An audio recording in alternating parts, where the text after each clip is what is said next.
You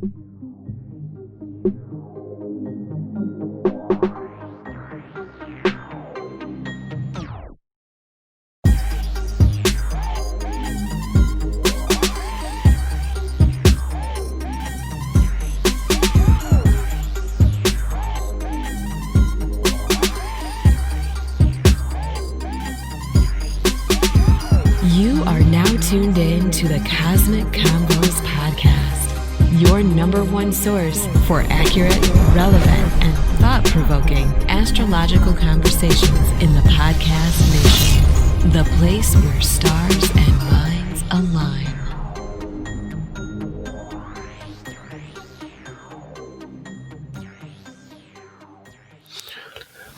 Peace. You are now tuned into the Cosmic Convos Podcast. I'm your humbled host, Herut, and we got the man of the hour, the good brother Ra. How you doing?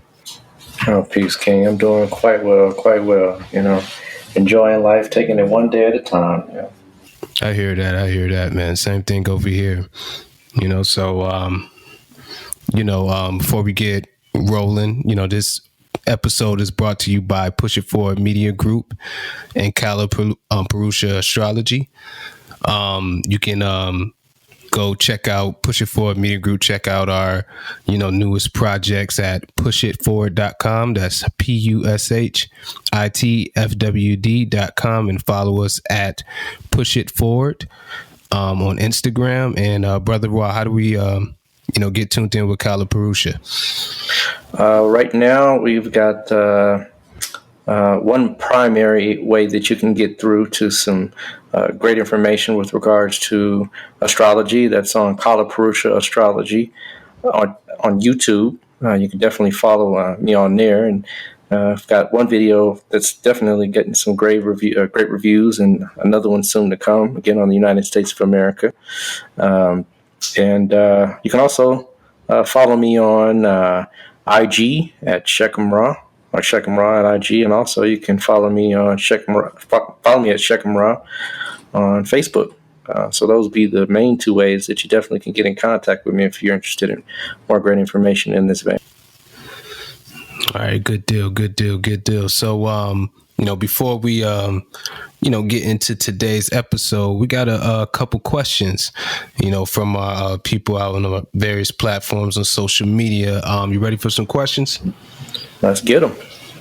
All right, so we got a brother who went deep. He's a little advanced, so he wanted to know. So here's his question. So Saturn is my Yoga Karaka planet. So does that mean the Saturn Dasha, will that be beneficial for me? Definitely a question that takes a little insight on Jyotish or on Indian astrology. And, the Yoga Karaka is a phenomenal concept in Jyotish, or also known as Vedic astrology as well, and that we can actually find many times a planet that is extremely supportive for that particular person's chart, based on, of course, the ascendant and what type of ascendant is facilitating that particular planetary output. And what Yoga Karakas do is basically they are supports. They are supposed to be there to give us a boost or a uplifting energy with regards to the things that they represent. So, for example, Taurus ascendant and Libra ascendants both share the same Yoga Karaka, which is Saturn. And the qualifier for a Yoga Karaka is that they have to own or rule or govern, right? A Kendra house, which is a house that is one of the four main aspects of life, which is the first house, the fourth house, the seventh or 10th. And they also have to co-rule, or they have to govern a Trikona house. And a Trikona house is also 1, 5, and 9. So for Taurus ascendant, that would be the 9th and 10th house. The 9th house is a Trikona house, and the 10th house is a Kendra house, giving Saturn that primary status, which Again, it's supposed to give that particular ascendant or that rising, or also called lagna, a boost with regards to that planetary energy. So Saturn is supposed to be able to add to that particular person's life pattern in a way that's significant. Libra also shares Saturn as a Yoga Karaka, with it ruling the fourth house, which is a Kendra, and a fifth house, which is a Trikona house. And it also is supposed to be a planet that provides some beneficial aspects to that person's life. Astrology is a phenomenally deep science, and so when the ancients would say certain things, they would have to be qualified based on many things, such as the placement of that particular planet, the strength of that planet, how it's placed in other types of what we call harmonic charts or Varga charts. The degree of that particular planet, if the planet is either in exaltation or debilitation, if the planet is retrograde, if the planet is aspected by any type of enemy planet such as Rahu or Mars. So there's definitely different qualifiers for that particular benefit to come out of that Yoga Karaka. So it's not always that. The one thing I can say, it will probably do less harm to those ascendants, such as Taurus and Libra, than it would do to other types of charts, such as maybe Cancer or Leo, which those are typically planet signs that don't do well with that type of planetary energy. Saturn kind of beats up on those folks, if you will, and teaches us some deep lessons about life. So we'd have to definitely take a look to see what are the supporting mechanisms with regards to that placement, how it's situated, and also see the timing of it in a person's life as well. If you get, let's say, that Saturn period, which it's being a Yoga Karaka, let's say it's in early childhood, right? You're not going to get the same qualities or the same opportunities that you would, let's say, if you're in your adult years, or let's say even in your elder years. Maybe you're too old to really reap the rewards of a planetary period that deals with Yoga Karaka.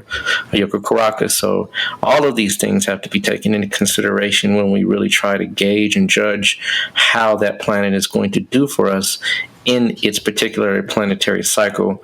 We call it a dasha, what I'd like to call a life chapter, if you will. So, it doesn't make sense that just because it has that qualification doesn't mean it's going to give the output that it should give, but it also may not harm or challenge that person as it would, let's say, another particular type of ascendant or sign. Yeah, indeed. I mean, I can personally attest to this because my Yoga Karaka is Mars, and I ran a Mars dasha from 2003 to 2010, and that was like a very very challenging period of life. It was, it wasn't, I wouldn't, when I reflect on it, I wouldn't say that it was a negative period of time, but a lot of, testing type situations, came to my person. I lost my mother during that dasha, my closest grandparents, and my close cousin. My cousin, we're like a few weeks apart in birth. So and then I think financially, I had some hardcore challenges financially. This was all through my early 20s, to my pretty much my 20s. This is when I ran that dasha. So, late teens, early 20s is when I ran that dasha. So, I learned a lot, it helped build me, but it definitely, I went, wasn't like we was, living it up during that time period without, definitely without no stretch of imagination. Wasn't nothing like that. Yeah, King, that's an excellent example of how those particular planetary periods, and just to elucidate a little further, Mars is a Yoga Karaka for Cancer ascendant, ruling the 5th house and also the 10th house. The 5th house is a Trikona house, and the 10th house is a Kendra house. So, and also for Leo as well, it rules the 4th house, which is a Kendra house, and the 9th house, which is a Trikona house.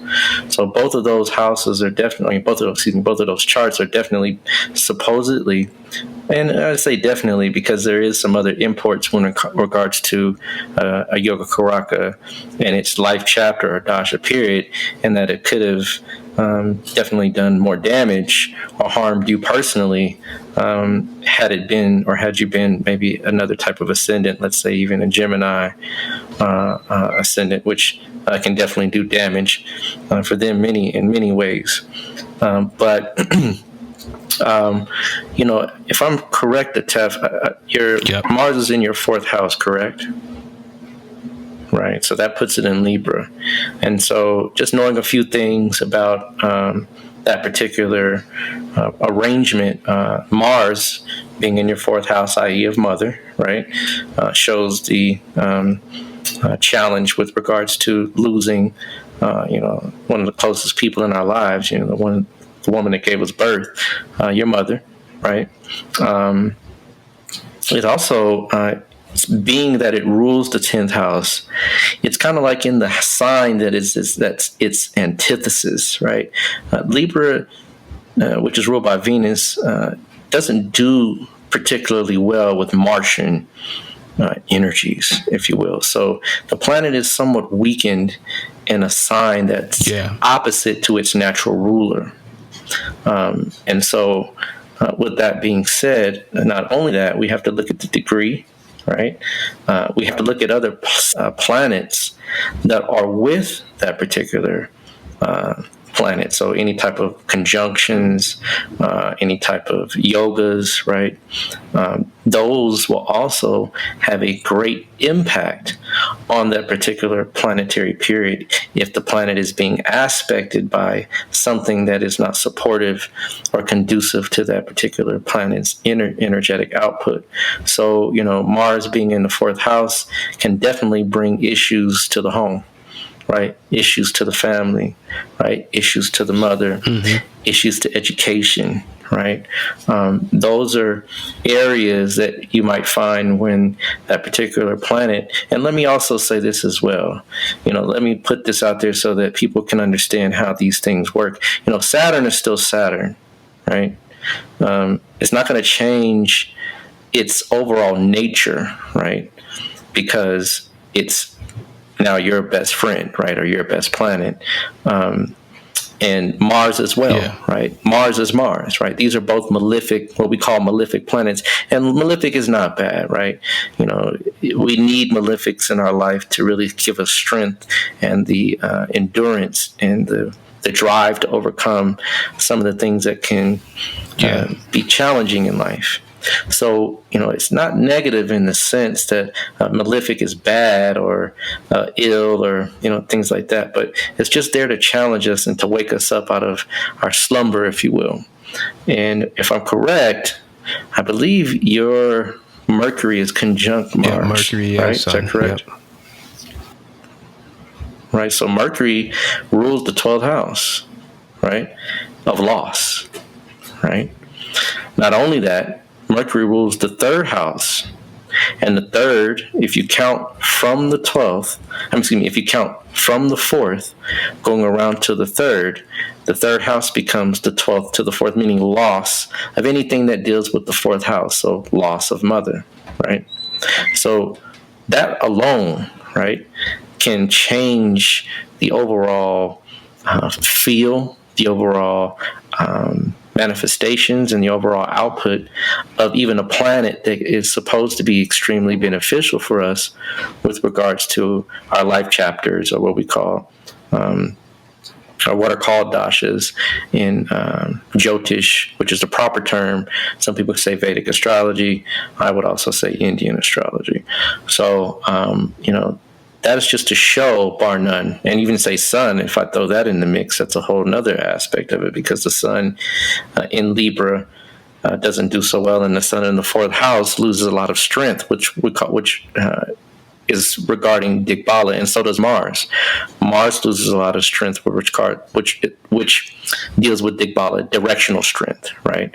So all of those things adding in, when that planet runs its period, right, which is about 7 years, it's not going to be one that we would feel is very beneficial to us in the sense of the immediate sense, right? But it can also, remember, malefics can also free us, right, from things that may be holding us back from moving forward, things that might not be perceived as being beneficial, but might wake us up, right, to something that needs to be done. Might be the energy that is needed to say, your mother is now in the ancestral plane, pushing from behind, right, and urging you to come on from ahead to get certain things done with regards to your destiny. So again, it's not all bad when we say malefics, and it's not all good when we say yoga karakas. Absolutely, man. That was a great breakdown, of that whole system. Because a lot, it's good, a lot of information is getting out there right now, but sometimes, certain, astrologers, different things like that, they might throw things out there and give people an impression, that, certain things is all good and all, all bad or whatever, but, just kind of missing the context, and like you said, the qualification, of those, particular, definitely, brother, situations in the chart. This is, it is a science and it's an art as well. And we have to, everything in this science is qualified by something else, and that's qualified by something else, and so forth and so forth and so forth. And so what it really is we begin to have to begin to look at it from a overall perspective at first, and then drill in to those very specific aspects of what we're looking at with regards to either planetary placements, rulerships, aspects, degrees, and so forth. All these things matter when we're dealing with the science. And so the art comes in when you blend, right, those things, when you add in or subtract certain factors that can create a different canvas as far as our life is concerned. So I just unction anybody, if you're interested, definitely get in contact with me. I'm teaching classes with regards to the science. All of my students are definitely quite fulfilled with regards to the progress that they're getting, with regards to the information that they're getting to look at these things. And so you want to have someone that, has been in it. I've been in it for, almost 20 plus years. We both have a spiritual guide that knows us both very well, and she can even attest to the fact that this is something that I've taken and elevated to another level in regards to my studies and practice. So, study, get your hands on as much information as possible. Ask questions. If you all have any questions, definitely drop them in. We'd love to answer them. We can even have a show where, maybe at some point in the future, we have some people come on and ask questions down the line. So, take it on. It's a beautiful science. It's something I've never seen in the West with regards to its approach, its power, and its majesty. I can tell you, Tef, I've never, and I can say this without a grain of salt, I have never had someone, and this is provided I have all the information, mind you, provided I have the date, the time, the correct time, right, which is key, right, and the place. When all that comes into play and everything's lined up perfectly, this science is infallible.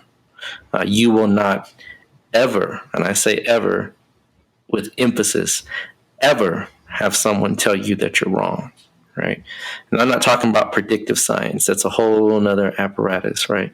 I'm talking about just the qualifications of looking at a natal chart and getting certain things out of it just to give the person a synopsis of who they are, what their history looks like in the past, and even possibly what it might look like in the future in the general sense. When we start talking about predictive sciences and the application of that, it takes a while to really hone in, and you have to have very specific times. That is, again, the most key important in any astrological system in Bazi, in Jyotish, in Western astrology, in Mahabot, which is Burmese astrology. They have different forms of astrology out here. Mayan astrology, all of them require information that gives us very, very key details about time. And that's all it is. We're only studying time, how things happen in large and smaller cycles. So, again, people out there, get into it, study it. There's so much information out there on YouTube, so much information out there on the internet. There's great books, great authors, and again, myself as well, which I'm teaching astrology fundamentals course right now. It's 8 weeks. And again, it is a science that you will never regret learning, even in the basic sense of the word. I don't know if you would agree with that, Atef, if you've seen its power in your personal life, but I know that our conversations have definitely warranted your ability to see some things that you wouldn't see otherwise. So, yeah, absolutely, man. Astrology is the most slept on science, I think, in this era right now. All right. So, we got a couple more questions. We can go through these real quick. So we got a brother on Instagram. So this is a question for you. He said, Brother Ra was about to mention a book on Freemasonry and astrology. What is the name of the book that he was going to mention? Oh yeah, I remember that comment. I do apologize, people. You get in these conversations, they get deep quickly, and I apologize if I left that information out. Let me go ahead and throw it out there for the people. It's a wonderful book on Freemason astrology or Masonic astrology. It's called Turning the Solomon Key. It's by Robert Lomas, and excellent book on different scientists that I'm talking about scientists that they deal with in regards to skeptics, right? Individuals that kind of don't buy the science of astrology, if you will. And those skeptics were even proven wrong. A skeptic by the name of Michael Gonklin. He's one of the individuals mentioned in the book several times. And he's done studies that show certain planetary placements in the heavens do yield certain types of individuals, bar none. And this is statistically proven over and over and over again. We can even talk about a show at some point in the future, the skepticism of the science of astrology, and show how it does work and why it's gotten a bad rap, if you will. But one other thing I want to mention in regards to those books is in another book called Morals and Dogma by Albert Pike. And in that book specifically, and this book was written in 1872, right? Shortly after slavery was so-called abolished, right? Albert Pike, some say he was the founder of the Ku Klux Klan, right? I haven't corroborated that with regards to any emphatic data, but that is something that is purported. But in that book, he himself advises to use sidereal astrology with regards to looking at the heavens, and so does certain parts of the book I mentioned, Turning Solomon's Key. So those are definitely two books that any person that's serious about studying this type of science would want to have on their bookshelf. So again, I apologize for missing that point in last week's show. Boom.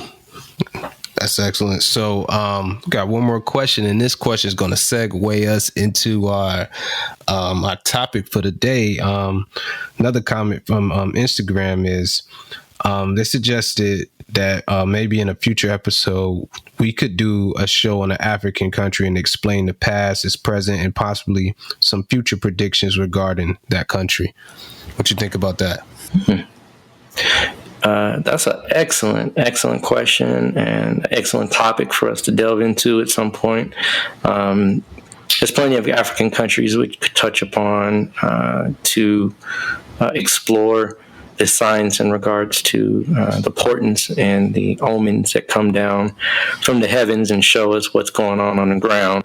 One of them I would throw out there, and we'll just kind of we'll see if this works for us a little later. Maybe Liberia would be an excellent one because of the nature of the country and how it was founded, and even who it was founded for. So that may be one that we would definitely want to tackle at some point here in the future, if you're down, King.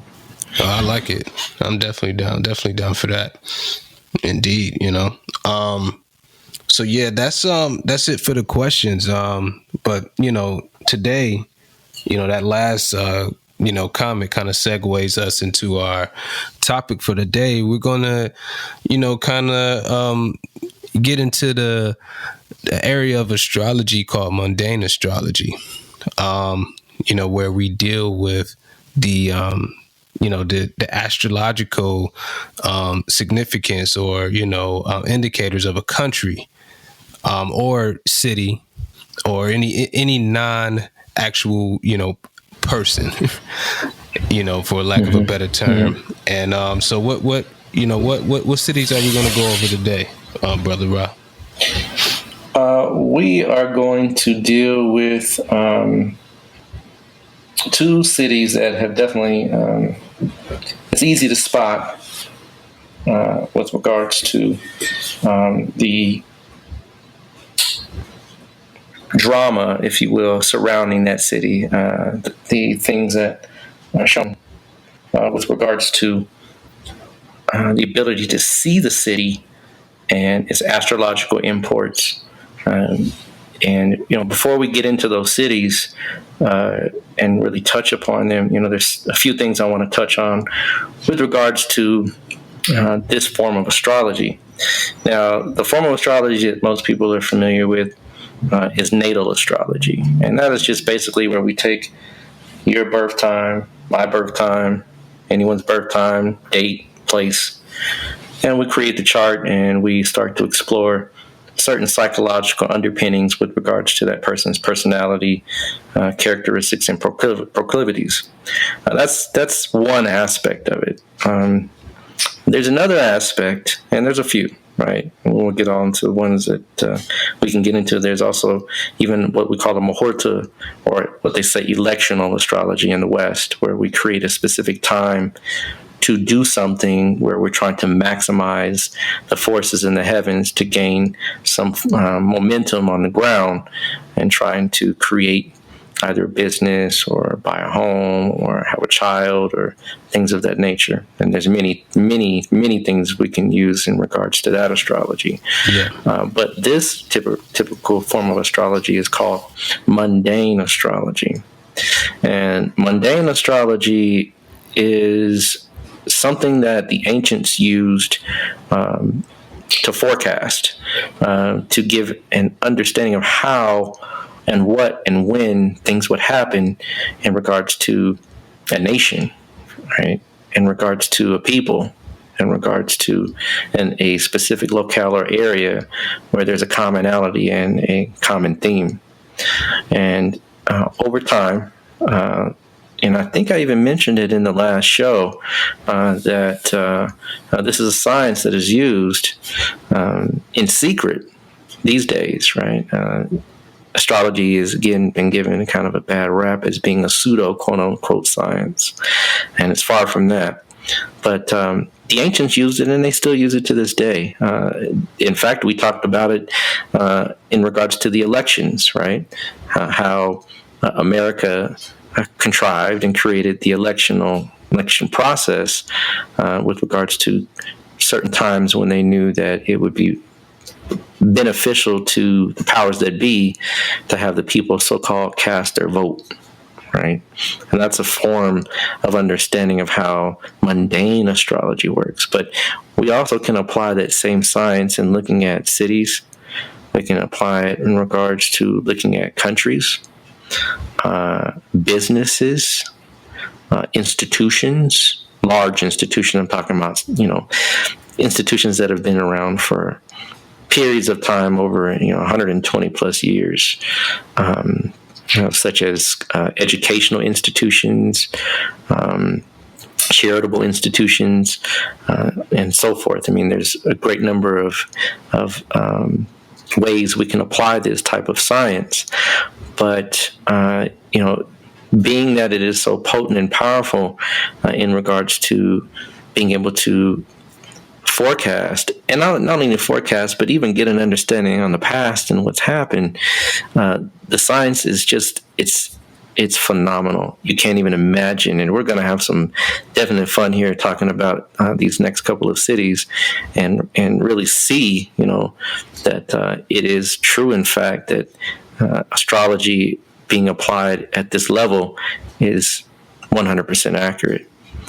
So the thing I kind of want to just mention in regards to this astrology is that, what we do is we kind of take the general meanings of the houses and expand them, right? Or the houses, the planets, the signs, and so aspects and everything that we do for the natal chart, we just expand it and kind of grow it to see the larger framework, like I said, of a large institution or a country. And one of the things we can just say, like, for example, in mundane astrology, the first house, like we would say, is the body, right? For a natal chart, it also, in the mundane chart, just rules the general conditions of the nation. It just rules the overall theme of the country, right? It rules the overall pulse of how that particular nation, city, or country is perceived by the world at large. Second house, just like in natal astrology, rules values, right? Well, the second house rules values of a nation, right? The bankroll of a nation, right? The overall beginnings, the general beginnings of a nation. The third house is going to rule just like arms and hands and communications. Well, it would do the same thing for a nation. It's going to rule communications. It's going to rule transportation. It's going to rule the ideology. Not want to say the ideology, but the ideas, the way the country is going to express themselves, right? The fourth house, again, education, just like education in the natal sense, in the sense of a country, a city or a state, it's going to rule education for that particular large apparatus as well. The fifth house, dealing with children, dealing with the creative side of things, right? Same thing for a nation, right? It's going to rule the intellects of the nation, right? The thinking body of the nation. Higher education in the sense of not in the base education like the fourth house, but more or less individuals that have master's degrees and I don't want to say doctorates, but those that really do shape the country with regards to their mental apparatus. Sixth house, just like it rules for a natal chart, rules illness for the country itself. It rules the defense system. It rules the military complex for a nation. It rules its ability to defend itself in general. It rules imbalances, right? It rules complaints, right? It rules the working class, if you will. The seventh house is just like in a natal chart, it rules marriage per se, and marriage meaning our ability to keep a promise, right? To honor a contract, right?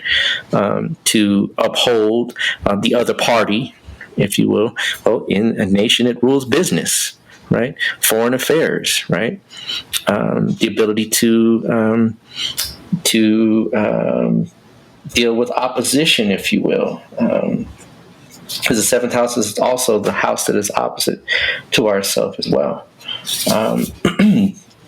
And the eighth house in a chart is one that deals with transformation, sudden, unexpected upheavals, things that are very deep and hidden, obscure, right?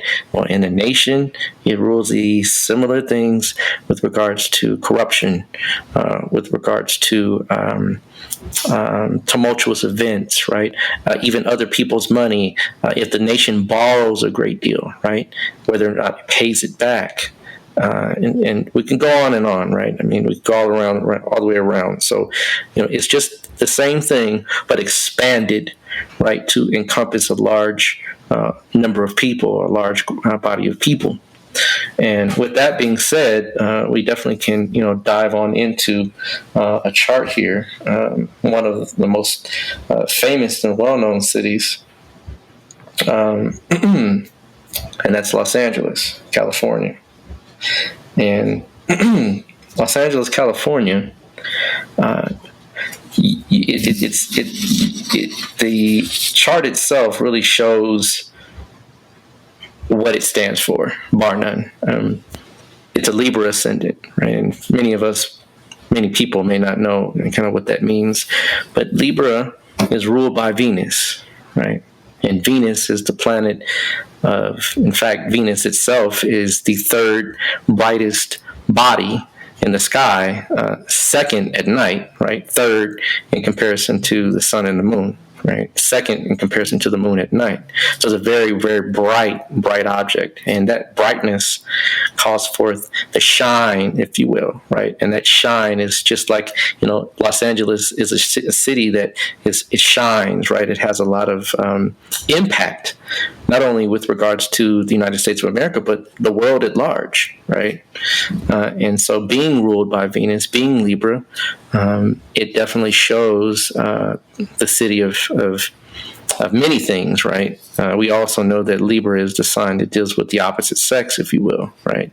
Deals with marriage, so-called, right? And we're definitely going to get into that with regards to what those imports are around that city. Yeah. But just to understand what that Libra ascendant brings is that rulership that Venus has of the sign definitely shows the light that it throws on, again, not only the country, but the world. So before we go forward anymore, could you share the birth, not the birth, but the date and time that we're using for Los Angeles, and maybe if you could give just a little tidbit on where that comes from? Sure. So, what I try to do is look at different, and what you can do is, one of the things is to begin to research, right? What not only a country, not only a state, business, or so forth, institution, but just look at the overall imports of when the city is birthed, right? And I say birth meaning that, when things kind of congealed. And it is not an easy thing to pinpoint. There's quite a few ways to get the information. One of which is, just researching. You can do it on the internet. You can go to archives, right, and see when the city was founded. And let's say this as well, there's different beginnings, right, for a nation, a city, or a state. It's not just a one-stop shop, right? There are different times when a state or a nation or a city may come into birth from an older form of itself, right? So that's important to realize, because when you do the history on Los Angeles, there's a vast history on that city. I mean, originally it belonged to Native Americans and was part of what we know as Mexico, right? It was originally a part of that originally. So bar none, we can't really say, well, this is when the first people got there, right? That's very hard to do. Yeah. But for all intents and purposes, we can kind of delineate when the city itself took birth as far as what we know it as now, right? And, you could look at, New York City. I mean, New York City is an old city. It's not something. It's one of the first cities in America. Washington, D.C., old city, right? So, and the older, sometimes the harder it is to kind of pinpoint that particular jump off, if you will. But I use a system that gives me a phenomenal database of different options to use. And what I do is I use a system, what is called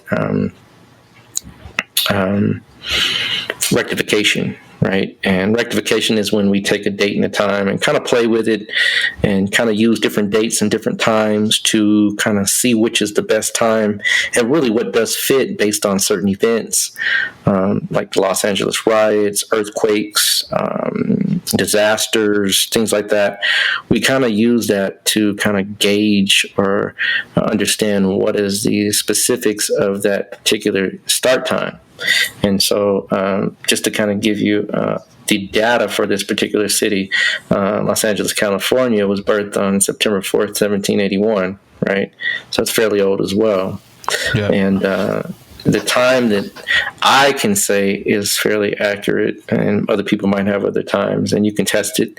The best way to use this is to test it, see if the information that has been presented actually matches what is in the heavens, and as above, so below. If it doesn't match, you have to go back and start to really tweak, add, subtract, multiply, divide, and so forth. Really the factors that are the underlying beginnings and also the current factors of the city. You can really see, hey, you know, this doesn't fit or this fits. And we can do this even for natal charts. Sometimes people don't even have their birth times.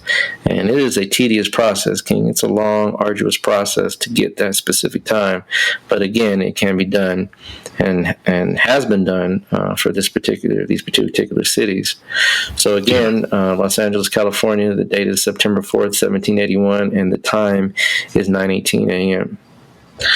Now, in this astrology as well, this form of astrology, and normally in natal astrology, we don't really touch on the outer planets too much because the cycles of time are too vast, right? I think we talked about that one time, a conversation between yourself and myself. Those cycles of time are just too vast for man to really reap the benefits, right, of being able to use those in a natal chart. Yeah. But in charts that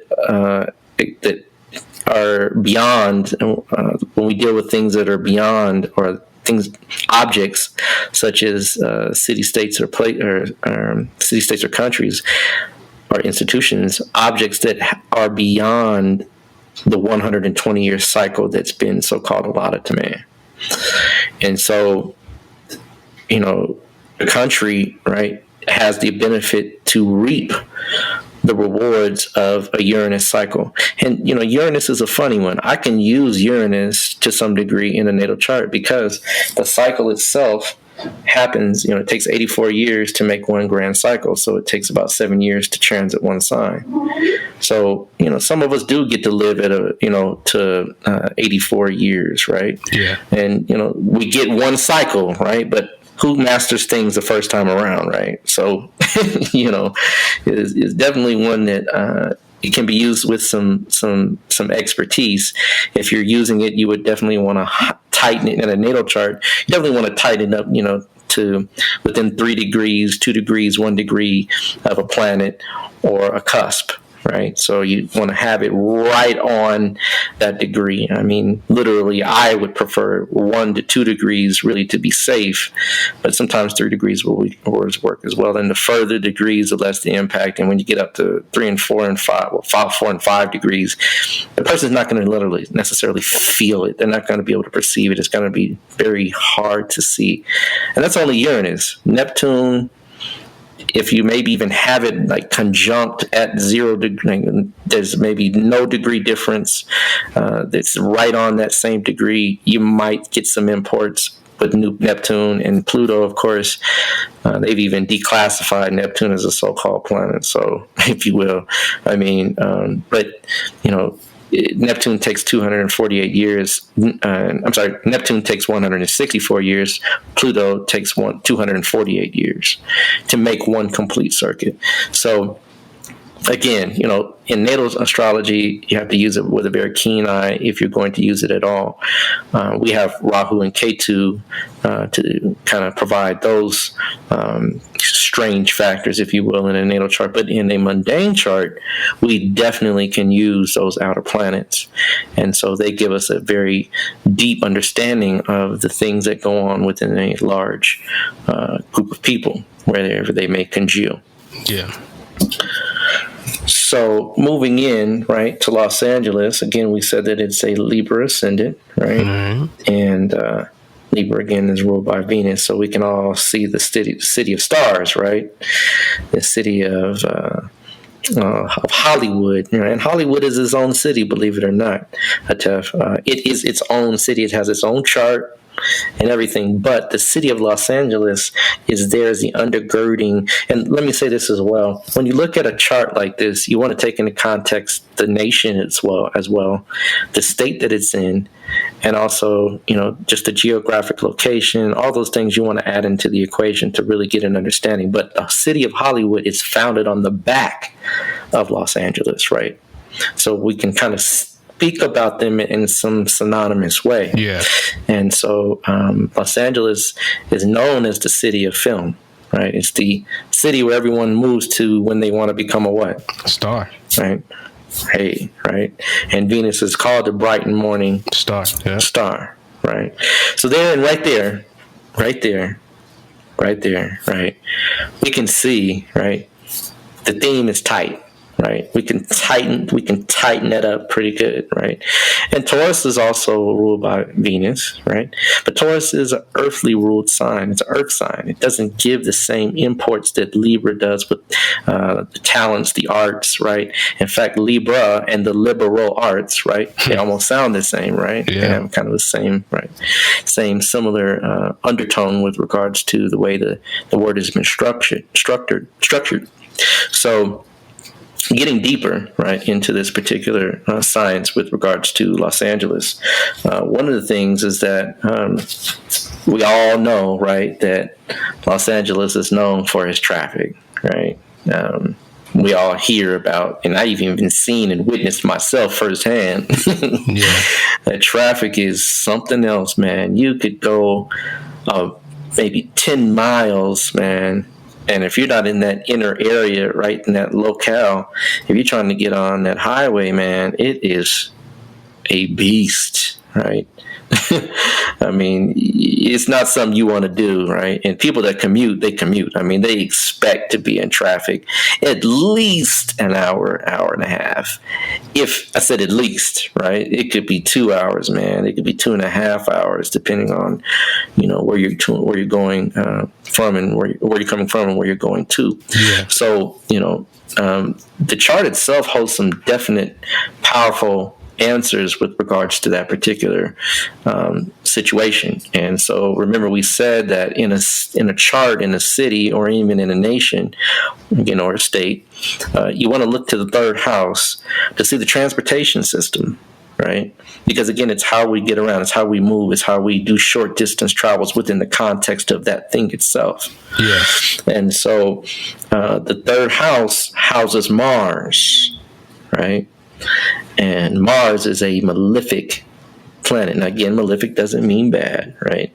It just means that it's energies that are definitely going to cause you to pay attention, if you will, right? You can't sleep on these types of energies, right? It's going to cause you to, right, deal with things that are coming your way. And so, one of the things, if I'm correct, there's a lot of murders and fights and things of that nature that happen in context of the transit system. I mean, even on those city streets, you could even say, if you want to say like the city streets, that's the third house, right? Yeah. Those city streets are definitely to be dealt with, right? There's an aggression that is in the city itself. When you get there, it seems very nice and palm trees and, the so-called stars and all that. But when you get down to the grassroots level, folks they're not like New Yorkers now. Let me say that. And I'm not saying all New Yorkers are rough, right? I've been to New York too. And it's a different element from coast to coast, right? But on each coast, there's a respective edge, if you will, right? Yeah. Mars brings that edginess, if you will. And when you're in traffic, man, you feel it, right? You feel it all around you. You don't want to get out your car, right? You definitely don't want to talk stuff, man, because those people, they got something in their truck for you, maybe even in their lap for you, right? Yeah. Where, they're ready because they just getting, think about you getting off work. You traveled an hour and a half in the morning, right? And now you're getting off work, you're tired, you're exhausted, the edginess is all around you, and some guy just flips you off, man, and you are not, in that space of mind to breathe, right? You're in the space of mind to release, if you will, and that's where you can see a lot of the angst and the frustration and the anger and the forcefulness when it comes to driving in that city. So Mars being in that particular placement definitely shows, again, right, match for match, right, one for one, right. And you can do this all day with the chart. I mean, we don't do everything, but we're definitely going to touch on some significant points to just highlight what this particular mundane astrology can do, and really to show you Los Angeles as far as their chart is concerned. So the other thing is that what we look at in astrology, and this is again in natal and mundane, what we do is that we look at what's called a dispositor or a ruler or a lord of a particular house. And what we do is we take the sign that is over or kind of laid over that particular house. So Libra being the ascendant, Libra being the first sign in the first house, not the first sign, but the first house. And we just count 1, Libra, 2, Scorpio, which is the second house, and then 3, Sagittarius, which is the third house, right?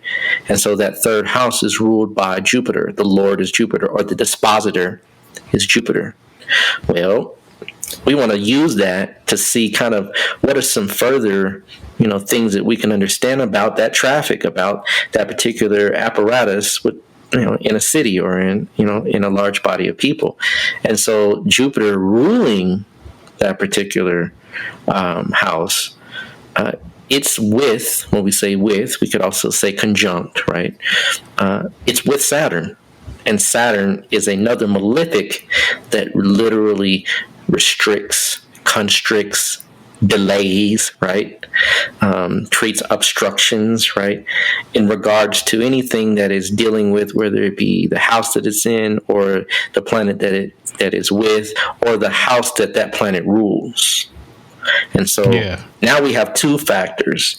Not only do we have Mars in the third house, which deals with the edginess, the fiery nature of those streets, right? The heated element with regards to driving, but also the constriction and the delay aspect of that particular house as well, or that area of that city as well. Right. So, I mean, that's a powerful import, man. That's another 1 for 1, right? So now we're 2 for 2, right? With regards to that particular city. I mean, I know you got to be seeing this, right, King? I mean, this should be definitely becoming pretty clear for you, being that you're a student as well, a student of astrology as well. Absolutely. Absolutely. So to move further into some things, one of the things that Los Angeles is known for, and this is, again, along the lines more or less of the film industry, right? But there's a dark side to it as well, right? And, I'm not here to knock anybody and what they do. If that's your thing, that's your thing, right? But these are things that we definitely can take notice of, because these are things this is not something that I'm making up. You're not making it up. People don't make it up. It's in your face. It's there to be witnessed, recognized, and even to be analyzed to some degree. Yeah. Los Angeles is known for film, right? Mm-hmm. But the dark side of film, we would say it could be along the lines of pornography, right? Yeah. And a lot of times the casting couch, right, ends up the places most folks don't want to be at some point down the road, right? The casting couch becomes another type of couch, and then your imagination can go from there. But a lot of people getting in trouble because of that casting couch right now. Definitely, man, definitely. That casting couch is a doozy, right? But bar none, right? I mean, Los Angeles is the capital for pornography of the world, right? And I say capital, I mean $1 billion business, right? That affects the whole world. And I might be speaking very lightly, if you will, in regards to those numbers, billion. I mean, I would say probably more than $1 billion business, right? Multi-billion dollar business. But the chart itself will reveal those aspects, right? Unsavory or not, as it is. The ascendant lord, and again, we're talking about a planet that is ruling a particular house, and again, in a particular aspect of that particular country, nation, or place. And the first house, as we said, is the general kind of common people, the image as well. What is the perception of it, if you will, right? Is the first house also. And Venus, being the ruler, right, is in the 12th house, right? Now, the 12th house deals with things that are hidden, right? Things that are under in the closet, as they say, right? Things that are behind the scenes, literally, right?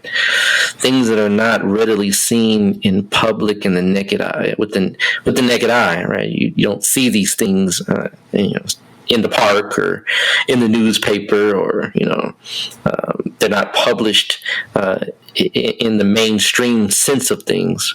The 12th house is a house that, again, is some place that in fact, I mean, literally, when we deal with it, as far as the natal chart is concerned, it deals with bed pleasures, right?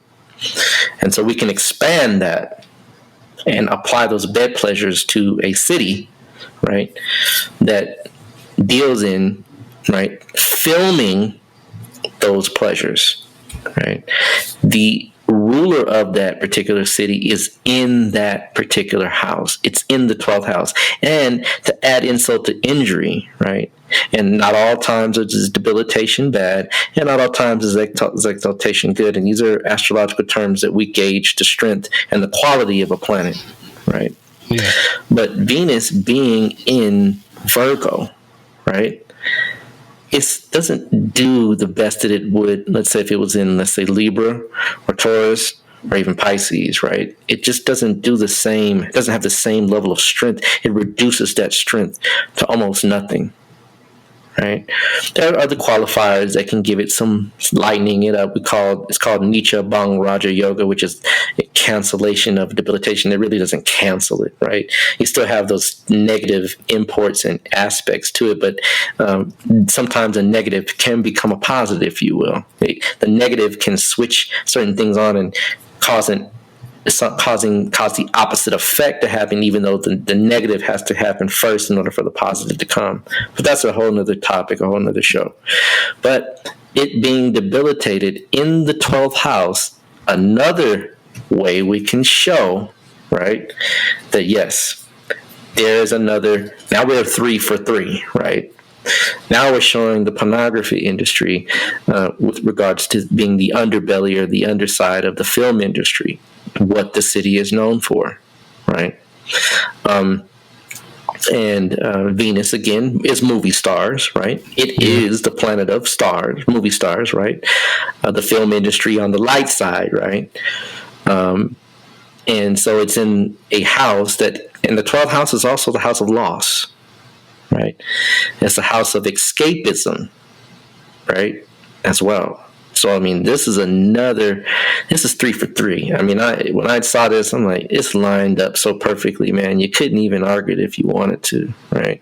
I couldn't argue it if I wanted to.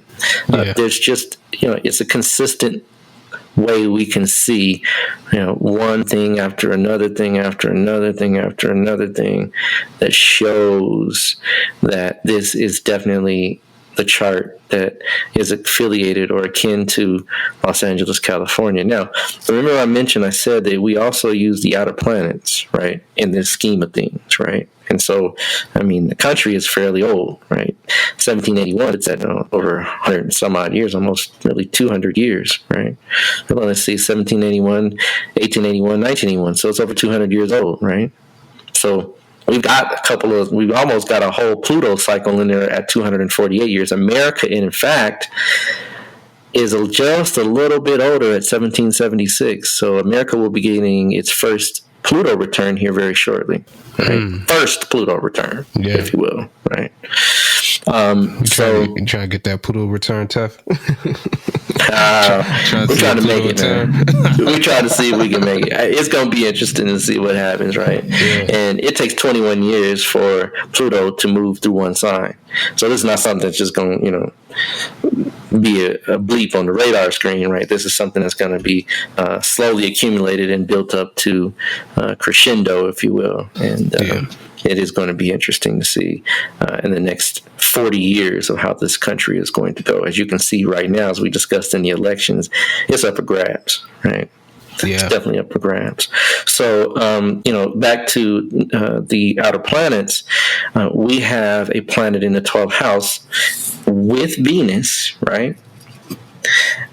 And I said, this is just phenomenal when I saw it. It's within 3 degrees of Venus. Now, in the natal chart, remember I said that you want to have those outer planets really like hairline with that particular planet as far as degrees, or with the cusp of a particular house within degrees. So we're talking really close within the grand scheme of things. Like that is almost the same thing as saying within the 1 or 2 degrees in a natal chart. I mean, it is, in fact, because we're talking, it takes 240 years for this guy to go around, where it takes 21 years for him to move one sign. So literally, he's right on Venus.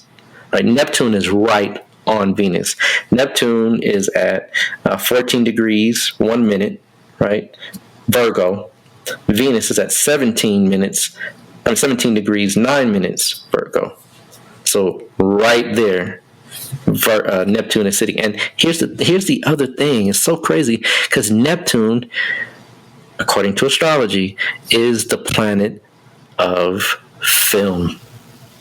Right. Mm-hmm. So now we've got another lay-in, another aspect. And let's just say for experimental sake, let's say Libra isn't the ascendant, without even Libra being the ascendant, and it is, right? Venus being conjunct Virgo is still going to be that way in any ascendant, right? So again, Venus being conjunct Virgo is very, very, very, very strong with regards to the film industry. Right.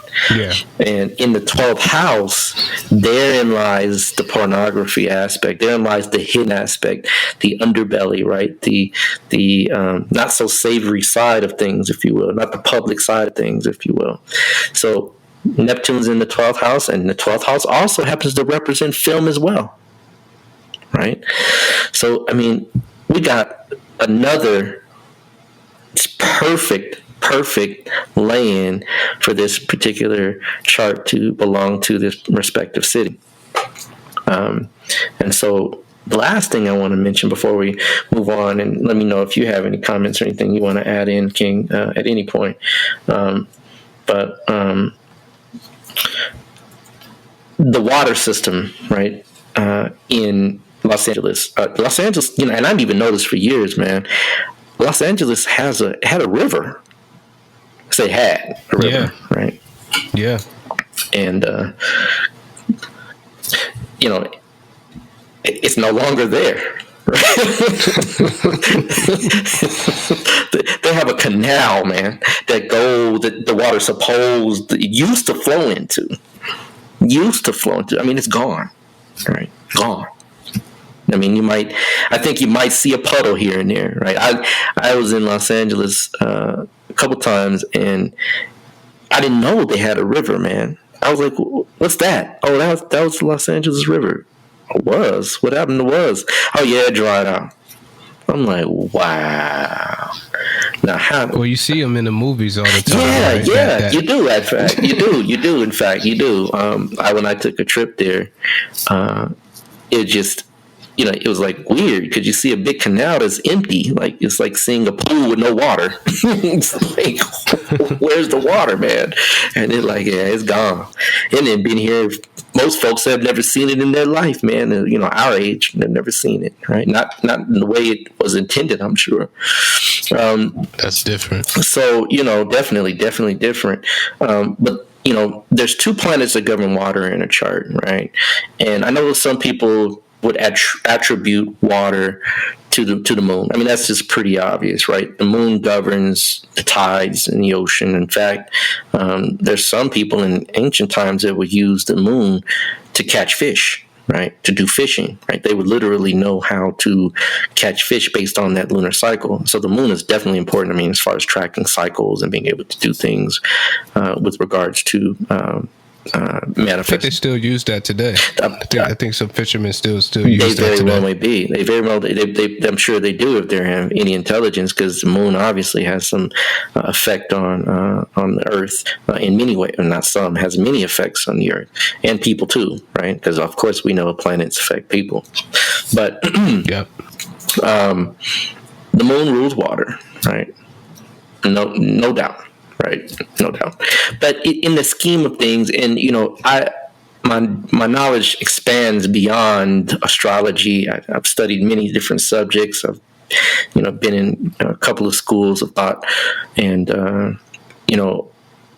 Venus also rules water as well. Now, the moon rules extremely large bodies. What I'm talking about, the ocean, seas, shorelines, bays, right? Things of that nature, right? We're talking, where the salt water, meets land, right? Yeah. Moon is more salt water, right? But you can't drink that stuff, right?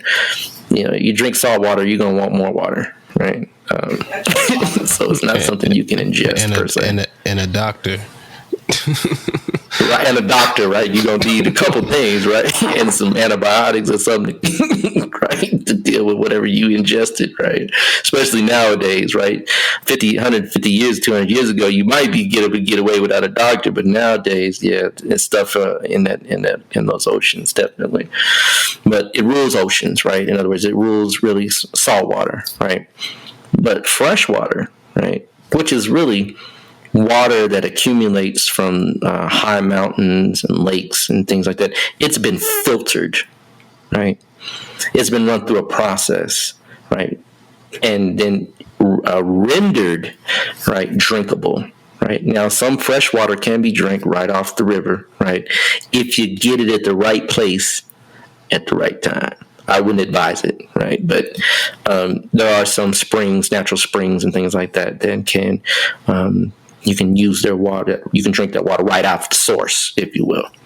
But just to understand and to kind of connect the dots, if you will, the kidney energy system. We're talking Chinese medicine here, but the kidney in the body, right? They are the organs that filter the water in the body, right? That's why you urinate. Urine is mostly water, right? Yeah. And so the kidneys, bar none, this is how to make to connect the dots, right? The kidneys, right, are governed by Venus, right? So fresh water is governed by Venus, right? Our ancestors called it sweet water, right? It's not literally sweet to taste, but it's water that you can drink, right? Water that is palatable for the body, water that is good to taste, right? And Venus is, where do we say it was? In the 12th house, right? Yeah. Now we're talking 4 for 4 here, right? I mean, now we're talking about series patterns, right? Over and over and over again, right? We're seeing that this is definitely the chart for Los Angeles. Now, not only that, again, it's also with Neptune, and Neptune rules obsessions as well, right? It rules things that kind of take you away from reality, right? Drugs as well, right?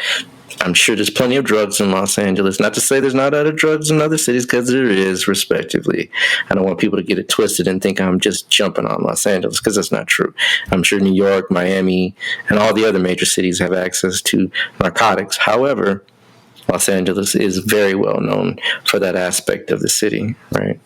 And Venus, again, being in the 12th house, being, let's say, dried up by that Virgoan placement, shows as well, right, that the fresh water is not plentiful. They have to get water from external sources, right? Outside of their respective area, right? So that shows that it's ported in from someplace else, showing that it comes from another place, right? The 12th house rules the foreign aspects, not saying foreign, not necessarily just in countries, but maybe another state, another city, right? So, again, and the moon, right? The moon, right? Governs water as well. Now I'm saying it is salt water, but it also just has an affinity with water. So we can also look at the moon to try to gauge, you look at more than one thing to really kind of gauge this. You want to kind of see things from an overall panoramic view. And the moon is in the 6th house, right? Now the moon also governs the mentality and the pulse of the people, how the people feel in the city. And the 6th house is not a house that is necessarily conducive to lunar energies, if you will, right? So the people definitely, feel that lack, that imbalance, because the 6th house is really about imbalances. They feel that imbalance with regards to the water, right? So, all of the above, right? I don't know about you, Atef, but I definitely would lock this one in, right? As saying that this is bar none, this city of Los Angeles with regards to mundane astrology. Excuse me. Is there anything you want to add in on that one? Well, I wanted to ask you, maybe you can hit this real quick. Where do you see the gang activity in this Los Angeles chart? Ooh, let's talk about it. So remember we said, where did I don't know about you, man. I know folks from the streets, right? Yeah. What I just say? The streets, right? And so the streets, again, right? We said it's the 3rd house, right? The inner city streets is the 3rd house. I'll say it again.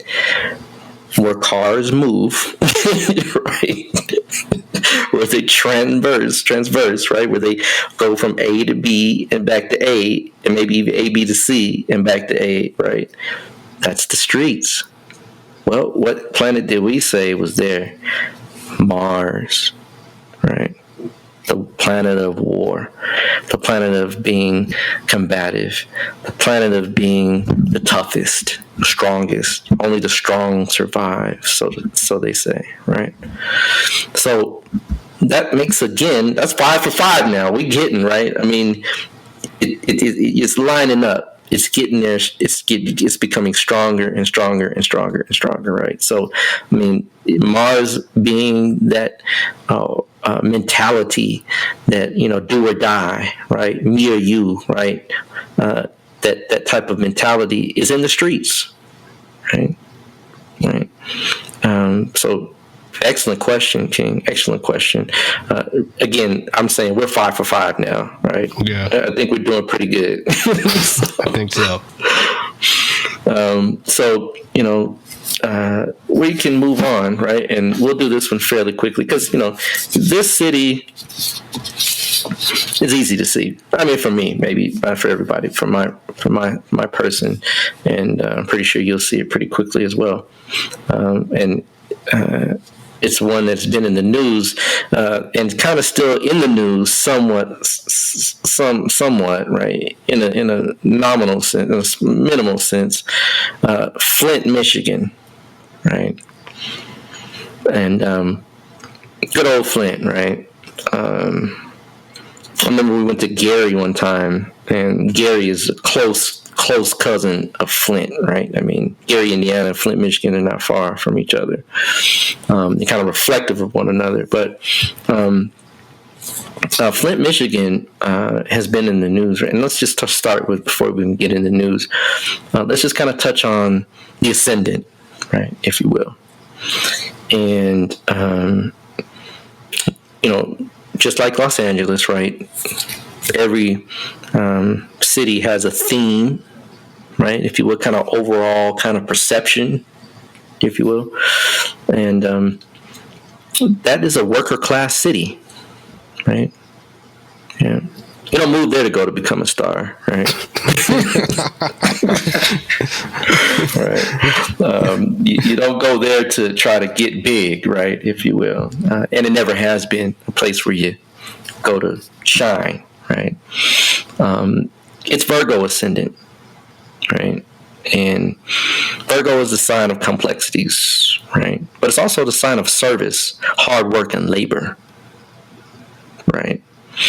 And there's definitely some hard-working people in that city. It never reflects bad on the people; it just reflects bad on the unfortunate circumstances that surround the people. And a lot of good people I've met from Flint. A good friend of mine that I knew from way back in the day. He's no longer in Flint, and he left Flint a long time ago before they exposed the water problem, right? And we'll talk about that problem in a minute here. But it is a city of workers. It is a city that people that are dedicated to producing and to giving of themselves with regards to whatever it is that they're doing. And so,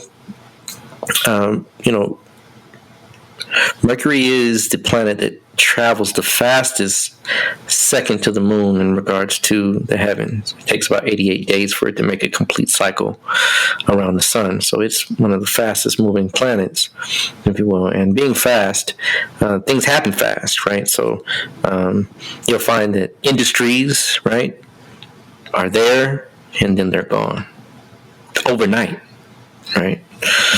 And, it's phenomenal just when we look at the chart on what has happened in the overall process of the city and its decline. Originally, it was called Vehicle City. A while back when the automobile industry was really prominent in America.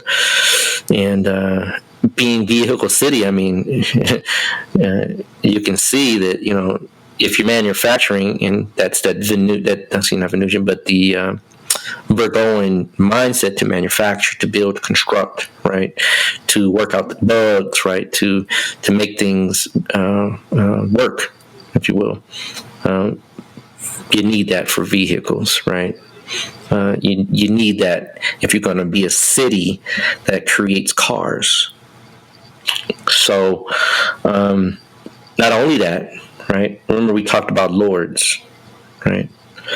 And just to kind of give you a sec, I know people are like, well, hey, what about the date and time for Flint? And Flint, Michigan is, let's see if I'm correct here. Good old Flint is, if I'm correct, just let me make sure I got it right here, my friend. It is, I should have had that right there on the spot, but we got it right here. Flint is October 9th, 1835, right? Yep. And what time I think I gave you, did you have the time for that? I got 8 a.m. Yep. 8 a.m. It is 8 a.m. Yes, you're right. Obviously, city of Flint, Michigan. So if you're going to put it in and calculate it yourself, you're more than welcome to check it out and see what you find on your own. But we've got some things here that are dead giveaways as far as the city is concerned. Now, remember we talked about Virgo being ruled by Mercury, right? Mercury is in the second house, right, of values, right? So this city valued itself, and it valued the hard work that it brought, by and large, right? And that hard work was galvanized by a conjunction with Mars, right? So Mars is the planet of effort, right? The planet of determination, right? The planet of force, right? The planet of pushing, right? Going beyond your limits, right? And, definitely, if you're making cars and you're called, the name of the city was Vehicle City.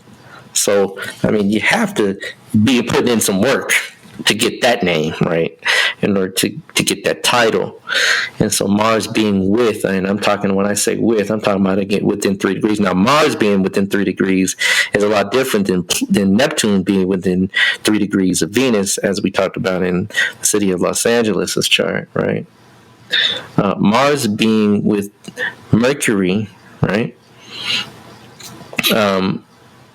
again, it just shows that work, that effort, that push, that drive, it was there, right, at some point.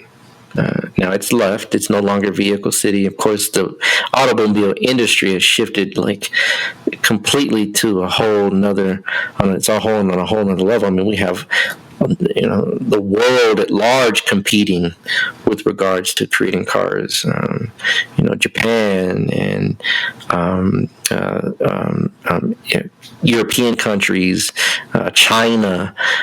You even have they even have an African car now, right? So I mean, you have Subaru, which is out of Australia. Right, so everyone has their respective car. I mean, if you're a nation, you definitely want to kind of create something in regards to an automobile, if you're trying to compete, if you will, on the world scene. But the other thing I want to add into this is that not only is Mars with Mercury, right? Saturn is also with Mercury as well, and Saturn is that's a planet that is, for good or bad, it's a planet that definitely talks about long-term cycles. It takes 30 years for Saturn to move around the zodiac one time, right? So we're talking about also a planet of work and service, right? In fact, Saturn is the planet of service. Right. And so again, we can see the drive, the effort, the push, the determination, and the service, and the dedication, and the endurance with the planet that rules the city itself. Right. So again, vehicle city, but that's no longer the case. Right. Again, Mercury is a planet that moves quick. So as quick and as splendorous as it was with regards to that title, the title is no more. And, that shows, we're talking about 1 for 1 again, right? I wouldn't say 2 for 2, right? Because Mercury is the planet that also deals with automobiles as well, right? Bar none. Right, Mars would be a second. Mars. There's planets that deal with automobiles. Venus is the planet of automobiles. In regards to what we say a karaka or a significator or an indicator, right? So it is, and we'll talk about that as well because we're going to do a 2 for 2 here in a minute, right? And a 3 for 3, just like we did with Los Angeles. Yeah. But Mars is also a planet of automobiles. And I'm saying the mechanics, the engineering side. I'm not saying, Mars is an indicator for cars, but if I had to say, well, you know what, I'd rather have Mars deal with my car as far as fixing it than Venus, right? You understand what I mean? Like getting your hands dirty, being able to be fearless, hardworking, industrious, right? I mean, we're talking manly stuff here, right? Not to say women don't fix cars, because they do. I know women probably make great mechanics, and I've even met 1 or 2 here or there. But Venus is the planet that deals with the luxury side of things, right? And automobile is a luxury. Right? It's a necessity in some senses, but in the sense of the word, you wouldn't die without an automobile. I mean, people don't have automobiles. That's why you have a public transportation system in the first place. So, you can get around without an automobile. It's a luxury, if you will, right? But, Mercury, being the planet that rules the natural third house, or the natural third sign, which is Gemini, right? It also rules transportation, right? It rules moving from A to B, right? B to C, and so forth, right? So it also deals with the transit system, and henceforth, it is also an indicator of the automobile side of things, industry, right? So again, bar none, right? You can see the connections. But to add insult to injury, right? The karaka for cars, which is Venus, is in the first house. Yeah. Right. So again, now we have the ruler, right? Mercury of the city, right? With the planet of hard work and drive, also the planet of service, right? Showing vehicle city, and then Venus is in the ascendant at 25 degrees, right?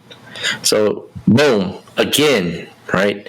You can see there's a what we call confluence, and confluence is when we begin to tie in, right, many layers of something to get an occurrence. If you have it once, it might happen. If you have it twice, it's a good strong possibility. If you have it 3 times, right, and 3 times they always say it creates a pattern, then you begin to have a manifestation of something. And 4 times, yeah, it's going to happen, man. Just not a matter of what, but a matter of when. Or not if, but a matter of when. So, Venus being in the first house, bar none, right? Now we have all of the perfect makings of vehicle city, excuse me. Now, there's some things that cause the decay, if you will, of this particular situation, of this city, rather, and for that title to be removed. The 12th Lord, right? And again, Lord, meaning the ruler of the 12th house, which is the sun. The 12th sign from Virgo is Leo, right? So the 12th house ruler is the sun. The sun rules Leo. It's in the ascendant. It's in the first house. So loss, right? Whatever rules the 12th house brings loss to the city, right? So the city loses, right? And the sun is government as well. The sun is rulers, right? The sun is like the mayor, if you will, right? The people that kind of govern the city. It's loss, right? They bring loss. They bring that ability. And if you think about it and what we're about to talk about next, it makes perfect sense, right? They said that the city itself was undermining the people with regards to their knowing that the city's water was full of lead, right? Now check this out. We said that Venus rules water, right? Right? Well, Venus happens to be the Yoga Karaka, right? Right, a Yoga Karaka, but not the Yoga Karaka, but a planet that is beneficial for the Virgo ascendant, so to speak, right? But nonetheless, right, and I say so to speak with a very reserved tongue, because any planet that can, when you have a sign as the ruler, any planet that's in that sign, right, that literally causes, that is debilitated in that sign, can't always truly be like the beneficial planet, right? So there's a rule that kind of goes with that particular placement, if you will, as it being a so-called beneficial planet. But we know it being debilitated in that sign, it's conjunct, and when I say conjunct, it's within so many degrees, it's in the same sign, and it's within so many degrees of a planet. So it's conjunct the sun. It's with the sun. The sun is at 24 degrees Virgo. Venus is at 25 degrees Virgo, so it's combust. Called kopa. Kopa is like burnt, right? So it's combust, right? It's burnt. It's literally singed, right? And Venus ruling water is ruined. That's the governors, the rulers, not the governors, but the mayors, the people that rule the city, knew that it was bad water. Right? So therein lies, now we got 2 for 2, I'm going to say 3 for 3, right? Because we added in those other factors that one, the ascendant Lord going here, being with these planets, and then Venus now is 2, being in the ascendant, being the Karaka and the indicator or significator for cars, and now 3, that Venus, which rules fresh water, right? It's in the sign of debilitation, number 1, right? Or point 1 within that context, like literally, right? The water is damaged, and now the sun combusting it, also creating that damage, right? It's right there, right? Yeah. It's right there. I even add this into the equation. Yes, Venus is in Virgo, right? Saturn's in Libra, Yes, they're in two different signs, two different houses, so they are not together. But they are within 10 degrees of one another, right? Venus is at, actually, no, they're in 8 degrees, within 8 degrees of one another. I'm sorry. Venus is at 25 degrees Virgo. Saturn is at 3 degrees Libra. So Saturn rules lead, right? So right there, right? Yeah. They're literally sitting there, and you can't see it. We're talking like, it's 8 o'clock in the morning, so you wouldn't have saw this because the sun was out, right? Yeah. Right. You couldn't have seen this, but let's say we could block the sun, right, for all intents and purposes, and the night sky would be there. You would see Saturn and Venus sitting right next to one another, right? So literally, right, we have this combination that shows that the water system is completely damaged by lead, and that the city, the rulers of the city had an inside on this particular apparatus. Yeah. Right. 2 for 2, I would say 3 for 3. Lastly, right, the city has become, right, I want to say crime-ridden, but it's not a place that you write about, like saying, I want to live there and I'm going to move there. The crime rate is definitely something that is to be noted in the city. And that is, of course, because of the undermining of the overall intentions and the original splendor of the city, which, we said it was called Vehicle City, right? So it being Vehicle City, you take away the automobile industry and you're left with a desolate town, right? For all intents and purposes. Not to say all of Flint is bad and they don't have any nice houses and things like that. I'm sure they have some areas that, would be notable.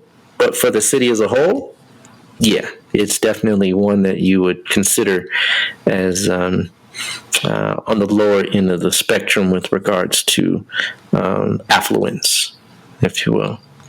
So when you don't have affluence and the have-nots take over, right, then crime begins, right? And the moon, right, is the sentiments of the people, right? It's how the people feel in the city. And the moon is in the 8th house, right?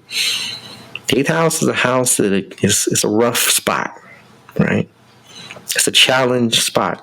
Now, it can bring some benefits. Not all, like I said, nothing's all bad and nothing's all good. There's always duality, yin and yang to everything, right? And the moon being the sentiments, the feeling, right, the vibe, if you will, of the people, right? It shows it's in the 8th house of, I'm going to say, criminality. Now, there are 2 houses, really three, for all intents and purposes, that can rule criminality, right? The 6th house is the first house, definitely, right? Can rule criminality. Rules criminals, bar none, right? When in the significators of a chart, you want to look at the 6th house to deal with that criminal element, but also rules workers, hard workers. It rules individuals that deal in the health industry. So that's the 6th house. But again, each house has several things that it indicates, right? The 12th house also rules criminality, right? So we're talking about that hidden side, as we talked about with Los Angeles, right? That hidden underbelly of things, right? The closet, if you will, what you keep in the back, right? It can rule organized crime, right? But crime is also the 8th house, because the sign that is affiliated with the 8th house is the scorpionic energy. And scorpionic energy is what we call that bipolar, dualistic, hot and cold, that icy hot energy, right? Right? It can flip, switch, and transform at a moment's notice. It rules corruption, right? It rules the element of decay, right? And so the moon being there, the people feel that decay, they feel that corruption, they feel that angst, and it's in the sign of Aries. Definitely folks are there, that are the folks that are there, and you can see it now, they're angry. Right? They're frustrated. They're ready to whoop some you know what with some you know what, right? Yeah. Right. And I could get into deeper imports. I mean, I think we've explored a lot at this point. I could go deeper. Just a simple fact of saying that the sun and the moon are 8 houses from itself. The governing body of the city and the people are not going to get along because they're in what's called a fighter stance, right? The 8th house, right, from the moon, right? Excuse me, the 6th house from the moon is the first house. Meaning if I count from 8 all the way around to 1, it's 6. That means they're fighting.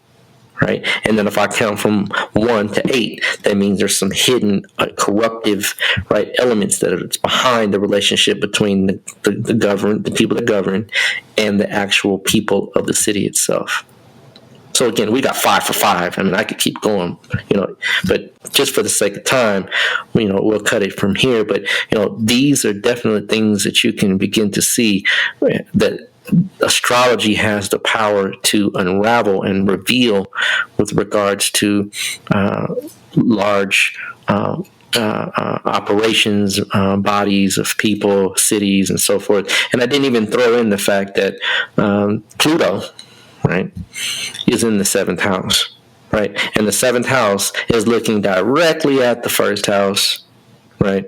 So again, throwing that light, right, of destruction, right? Throwing that light of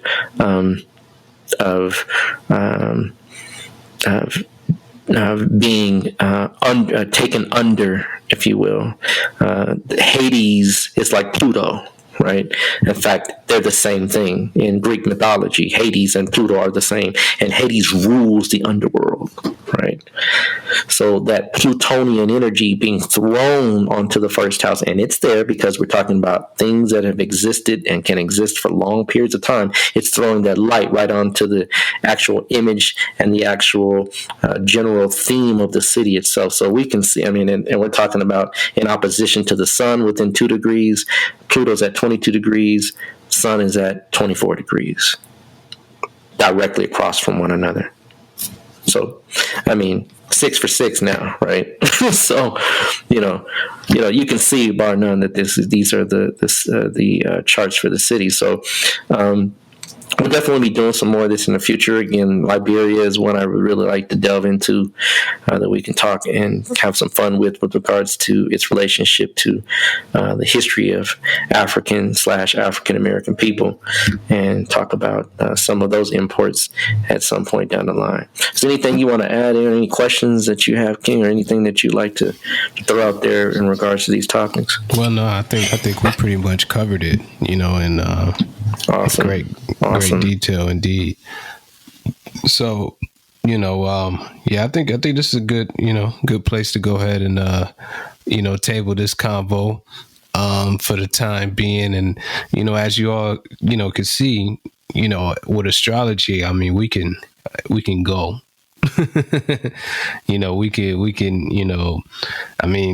We covered a lot, but there's a lot that wasn't covered. So.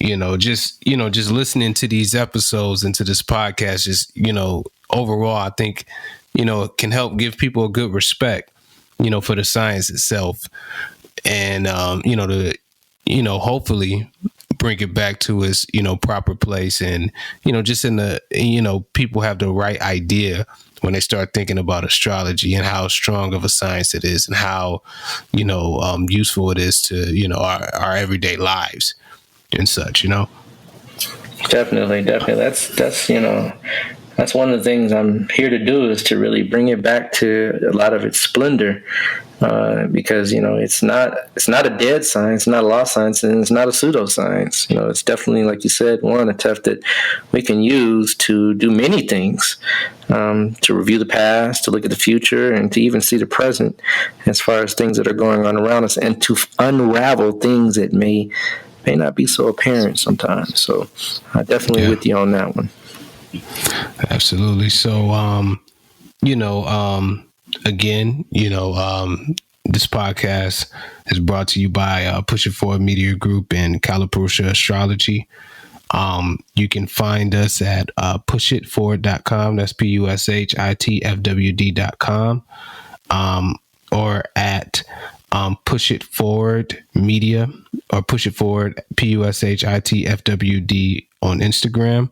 And you can follow this podcast, and this is, you can direct all your questions here at Cosmic Convo. That's COSMICCONVO. That's on Instagram. You can find us there. Also on Facebook at Cosmic Convo Podcast. And, you can also email your questions at cosmicconvospodcast@gmail.com. Brother Rod, you want to give them, your contact information again for Calipurusha? Definitely.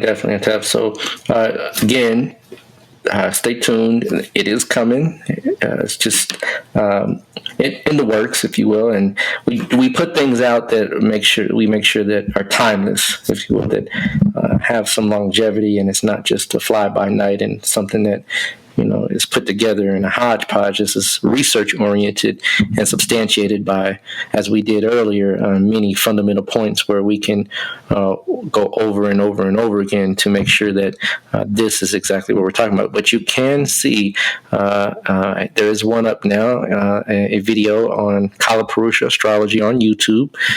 There will be another one coming very, very soon, and I'll even give you a prelim on that one. That's actually the chart of the United States of America. So that one will be definitely interesting. It'll be similar to something we did here with these two respective cities. You can find that again at Kalapurusha Astrology on YouTube, and you can also find me on Facebook.